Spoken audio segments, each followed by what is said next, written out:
Hey, what's up you guys? This is Rob from Gay Guy Plays, and today on the Snapshot, we're freezing our balls off when we take a look at Frost's Chilling Globe. So you can pick up Chilling Globe for 25,000 standing once you've reached rank 5 with the Steel Meridian or Cephalon Suda.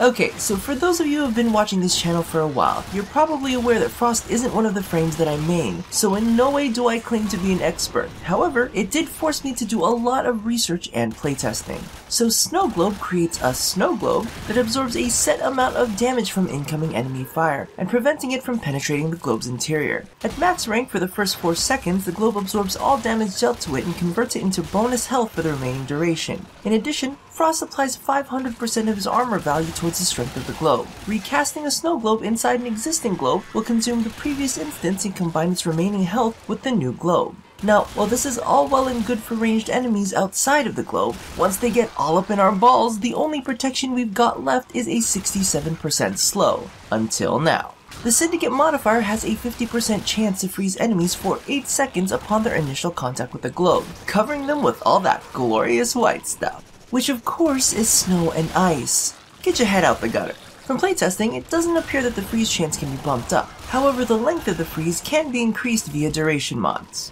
And as we know, length can be extremely important.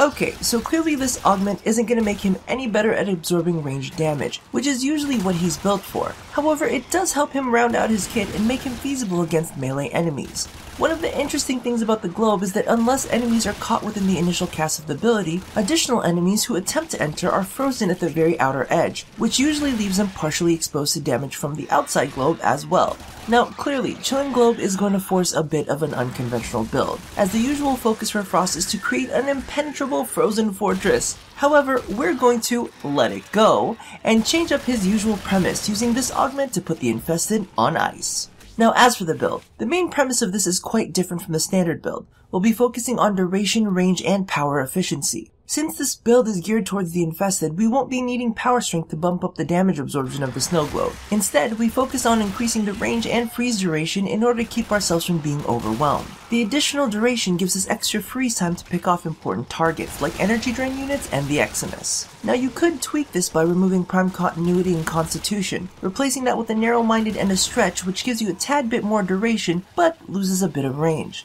Personally, I prefer having a bit more room to breathe because, when it all boils down to it, I'm a bit of a size queen, and in Frost's case, bigger is definitely better. So thank you all for watching another quickie. Be sure to stay tuned for more Syndicate snapshots here at A Gay Guy Plays.